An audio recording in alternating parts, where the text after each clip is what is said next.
Episode की शुरुआत में श्वांतियन पैलेस के ग्रुप के लोगों को दिखाते हैं जो लोग सोर्स रिजलम में गए होते हैं। उसका हेड जिसका नाम हाउतियान होता है वो अपने जूनियर पर चिल्ला रहा होता है क्यों के डिसअपीयरेंस को लेकर। इसलिए उसका जूनियर थोड़ा सा हिम्मत करके उससे पूछ लेता है कि कंपटीशन में तो क्यों आपसे हार गई थी, लेकिन फिर भी आखिर वो किस तरह का पर्सन है जो कि आपका अटेंशन का वर्दी है। हाउतियान उससे कहता है ये क्वेश्चन तुम्हें नहीं पूछना चाहिए। ये बोलकर वो सोचते हैं कि उसका बॉडी में जो पावर है अगर वो उसे पूरी तरह से कंट्रोल कर लेगी तो वो मुझे काफ़ी आसानी से हरा सकती है। इतना सोचकर वो उसे जल्दी से अपने लोगों को जमा करके उसे ढूंढने जाने के लिए बोलकर कहता है कि अगर तुम लोगों को पूरा सोर्स रिजलम ऊपर से नीचे करना पड़े फिर भी तुम लोगों को करना पड़ेगा, और अगर वो नहीं मिलती है तो मरने के लिए तैयार रहना। इसके बाद कल सुबह का सीन दिखाया जाता है जहाँ पर एक गुफा को दिखाते हैं और उसी गुफा के अंदर में वानसिन और क्योंग छुपी होती है। और सोर्स बिस्ट का गायब होने पर वो लोग थोड़ा चैन के सांसें ले रहे होते हैं, लेकिन खतरा अभी भी टला नहीं होता है, इसलिए वो लोग अभी भी थोड़े से घबरा रहे होते हैं। इसलिए वानसिन उसे शांत करते हुए कहते हैं ज़्यादा चिंता मत करो, अगर हम लोग सेंट रिजलम में प्रमोट हो जाते हैं तो कोई हमें लेकर यहाँ से चला जाएगा, क्योंकि सेंट का यहाँ पर अलाउ नहीं है, इसे बस एक तरह के एक्सपीरियंस की तरह समझ लो। ये बोलकर वो लोग वहाँ से निकलकर आगे बढ़ने लगे होते हैं। अगले सीन में फैंग को दिखाते हैं जहाँ पर वो सोर्स रिजलम में आ गया होता है और कुछ लोग किसी को ढूंढ रहे होते हैं। वो सब देखकर फैंग सोचता है आखिर कुछ हो गया है क्या, इसलिए वो वहाँ पर मौजूद एक बंदे से पूछ लेता है कि क्या हो गया है, क्यों सब लोग इतना ज़्यादा हल्ला मचा रहे हैं। वो बंदा उससे बता देता है कि श्वांतियन पैलेस का ट्विन इमोर्टल के नाम से जाने जाने वाले दो लड़कियां गायब हो गई है, इसलिए वो लोग अपना पूरा पावर को मोबिलाइज करके उसे ढूंढ रहे हैं। ये सुनकर फैंग काफ़ी ज़्यादा हैरान हो जाता है और वो उन्हें ढूंढने के लिए जल्दी से जाने लगा होता है।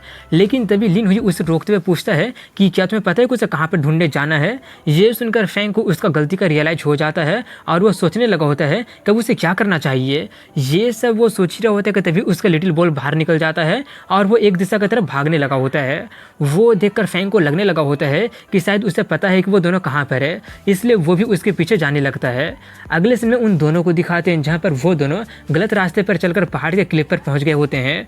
वो देखकर वानसिन कह रही होती है कि लगता है कि हम लोग गलत रास्ते पर आ गए हैं, क्योंकि हम लोग 6 दिनों से चल रहे हैं लेकिन अभी तक हम लोग ह्यूमन सिटी में नहीं पहुँचे हैं। वो लोग बातें कर ही रहे होते हैं कि तभी वहाँ पर कुछ गोबलिन आ जाते हैं जो उन्हें देखकर काफ़ी ज़्यादा खुश होते हैं, क्योंकि वो उन्हें मारने के लिए कह रहे होते हैं। उन्हें देखकर वानसिन उससे कहते तुम लोग वुलिंग क्लान से हो ना।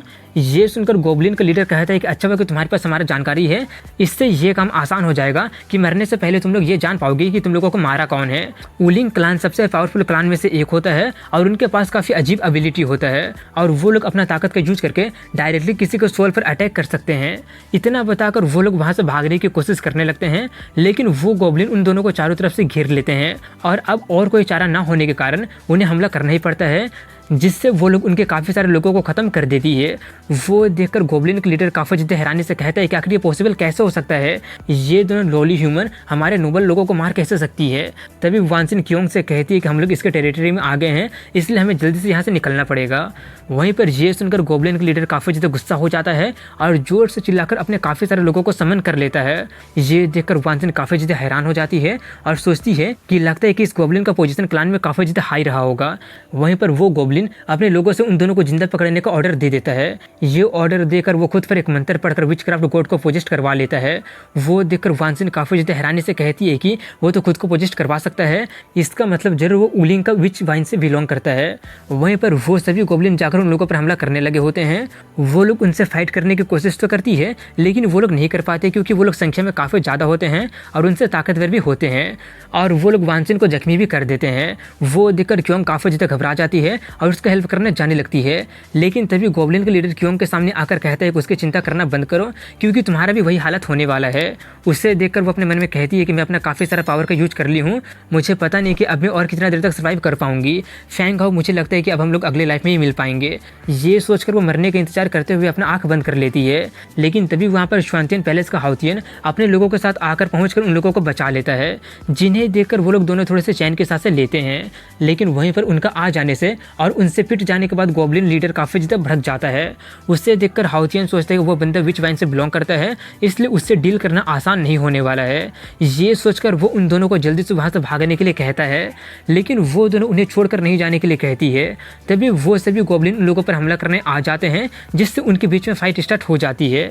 लेकिन उनके फाइट के बीच में एक गोबलिन वानसिन पर अटैक कर देता है, जिससे वो काफ़ी ज़्यादा जख्मी हो जाती है और वो मरने से पहले फैंग हाउ को गुड बाय कह रही होती है।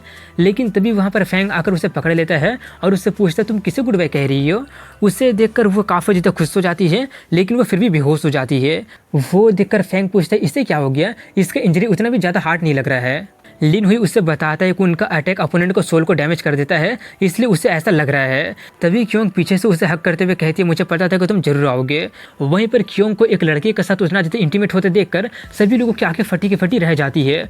वो देखकर हाउतियन जल्दी से उन्हें फाइट पर फोकस करने के लिए कहने लगता है। वहीं पर उन्हें देखकर गोब्लिन के लीडर का दिमाग काफ़ी ज़्यादा खराब हो जाता है और वो फैंग का ऑरा देखकर सोचता है कि वो सिर्फ एम्परर रीलम में ही है, लेकिन फिर भी उसका ऑरा उतना ज़्यादा डेंस क्यों लग रहा है।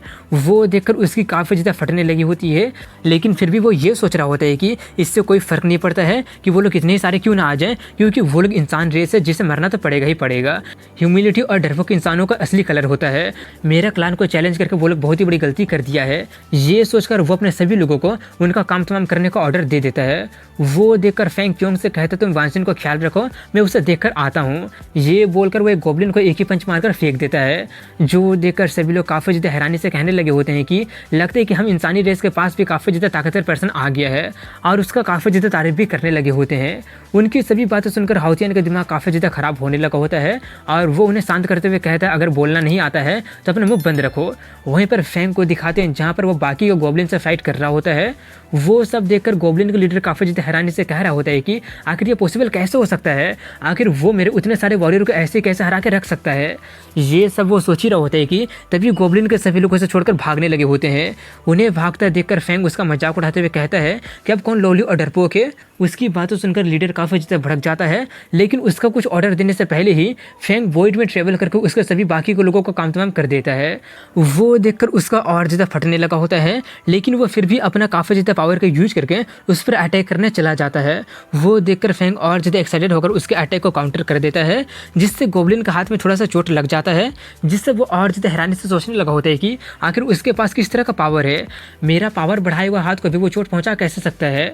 वहीं पर फैंग उसे मारकर अपना सोर्ड देखकर कह रहा होता है कि मेरा सोर्ड का लाइट थोड़ा सा बुझ गया है, तुम्हारा पावर बाकी के गोब्लिन से सच में काफ़ी ज़्यादा पावरफुल लग रहा है। फैंग को कुछ भी ना हुआ देखकर गोब्लिन का लीडर काफ़ी ज़्यादा हैरान हो जाता है और हैरानी से सोचने लगा होता है कि आखिर ये पॉसिबल कैसे हो सकता है, कहीं उसका सोर्ड में बैटल इंटेंट तो नहीं है ना। ये सोचकर वो फिर से उससे फाइट करने चला जाता है और कहता है कि सच में अमेजिंग है कि इंसानी रेस में सच में इतना ज़्यादा ताकतवर भी कोई आ सकता है, लेकिन तुम फिर भी एक कमज़ोर ह्यूमन रेस हो। ये बोलकर वो फिर से अटैक करने बढ़ता है। वो देखकर फैंग सोचता है लगता है कि उसे हराना आसान काम नहीं होने वाला है। ये सोचकर वो अपना ग्रेविटी वाले स्किल का यूज कर देता है, जिससे वो गोब्लिन नीचे गिर जाता है और वो उठ नहीं पा रहा होता है, और इसी के साथ फैंग उसका वहीं पर काम तमाम कर देता है, जो देखकर सभी लोग सिर्फ देखते ही रह जाते हैं। उसे खत्म करने के बाद फैंग उसका हेल्प करने के लिए उन्हें थैंक्स कहता है। हाउतियन कहता है कि सोर्स वर्ल्ड का श्वांतियन पैलेस का हेड होने के कारण ये तो मेरा रिस्पॉन्सिबिलिटी है। ये बोलकर वो उसका नाम जानकर सोचता है कि ये तो यान फैमिली का भी मेंबर नहीं है, और मैं तो होंगमिंग रीला में फैंग फैमिली के बारे में कभी सुना भी नहीं हूँ। वहीं पर फैंग जाकर अपने दोनों गर्लफ्रेंड से मिलने लगा होता है और अपने मन में कहता है कि वुलिंग क्लान ये डेप्ट इतनी आसानी से खत्म नहीं हो सकता है। ये सोचकर वो उनसे पूछता है कि क्या तुम्हें पता है कि वुलिंग क्लान का सोर्स वाइन कहाँ पर है। ये सुनकर हाउतियन काफ़ी ज़्यादा हैरानी से पूछता है कि आखिर तुम क्या करने की कोशिश कर रहे हो, इसका मतलब तुम ये नहीं जानते हो कि उसका रेस सबसे स्ट्रॉन्गेस्ट रेस में से एक है और वो लोग इंसानी रेस से कहीं ज़्यादा पावरफुल भी है। उसकी बातों सुनकर फैंग उससे कहता है तुम ज़्यादा चिंता मत करो, मैं कोई पागल वागल नहीं हूँ, इसलिए मैं कोई बेवकूफ़ी नहीं करूँगा। ये सुनकर वो उसे एक मैप दिखाते हुए कहता है कि इसमें सभी रेसेस का सोर्स वाइन के हिस्सा के बारे में बताया गया है। हमारा अभी के लोकेशन के हिसाब से उनके पास पहुंचने में हमें 2 से 3 दिन लग जाएगा। वो मैप देखकर फैंग को हुआन का बात याद आ जाता है, जो उससे कहा होता है कि जल्दी सोर्स स्टोन पाने का सबसे आसान तरीका है चुरा लेना। तभी हाउतियन उससे कहता है मैं तुम्हें एक बात बता देता हूँ कि उनका सोर्स स्टोन का ट्रांसपोर्टेशन का जो इंचार्ज है उसका नाम ऊमेंग है, जो कि ताकत के दम में अपने क्लान में नंबर 3 पर आता है, और हाँ सोर्स रिले में वो सबसे ताकतवर में से एक भी है। ऐसा कहा जाता है कि उसका ताकत ऑलरेडी हाफ सेंट में पहुंच गया है और वो कुछ ही सेकंड में एम्परर के पीक रिलम वाले को भी मार सकता है। ये सुनकर फैंग काफ़ी ज़्यादा हैरान हो जाता है और सोचता है कि अभी इस गोब्लिन को मारने में मुझे उतना ज़्यादा पावर और स्किल का यूज करना पड़ा, लेकिन उमेंग तो इसी रिलम के लोगों को कुछ ही सेकंड में ख़त्म कर सकता है, इसका मतलब उसका ताकत मुझसे कहीं ज़्यादा हाई है। वहीं पर वो अपने बात को पूरा करते हुए उससे कहता है कि और वो सेंट रिलम में ब्रेक थ्रू इसलिए नहीं कर रहा है ताकि वो अपना सोर्स स्टोन को वुलिंग क्लान तक आराम से पहुंचा सके। काफ़ी सारे रेसेस का नज़र उस पर है, लेकिन उसके रहते हुए कोई कुछ भी नहीं कर पा रहा होता है। तभी क्यों उससे कहती है ऐसा कुछ खतरनाक करने के लिए अपना जान जोखिम में मत डालो। ये सुनकर फैंग उसका सर पर हाथ रखते हुए कहता है तुम ज़्यादा चिंता मत करो, मैं ऐसा वैसा कुछ नहीं करूँगा जिसको लेकर मैं श्योर ना हूँ। तभी हाउतियन उससे कहता है लेकिन अभी जो तुम वॉइड वाली स्किल को दिखाई हो वो सिर्फ सेंट ही पोजेस कर सकता है, वूमेंग चाहे कितने स्ट्रॉन्ग क्यों ना हो वो ये कभी इमेजिन कर ही नहीं पाएगा, इसलिए मैं ये विश करता हूँ कि तुम सक्सेस हो जाओगे। ये सुनकर फैंग उसका थैंक्स करता है और वहाँ पर जाने के लिए वो लोग प्लान बनाने लगे होते हैं। प्लान बनाकर और उससे फाइट करने के बाद वो लोग काफ़ी ज़्यादा थक गए होते हैं, इसलिए आराम करने के लिए वो लोग ह्यूमन सिटी जाने लगे होते हैं। और इसी के साथ यहीं पर इस एपिसोड की एंडिंग हो जाती है। तो मिलता हूँ कल इसी के साथ अगले वीडियो में, तब तक के लिए वीडियो पसंद है तो लाइक और शेयर कर चैनल को सब्सक्राइब जरूर कीजिए। तब तक के लिए हैव अ गुड डे।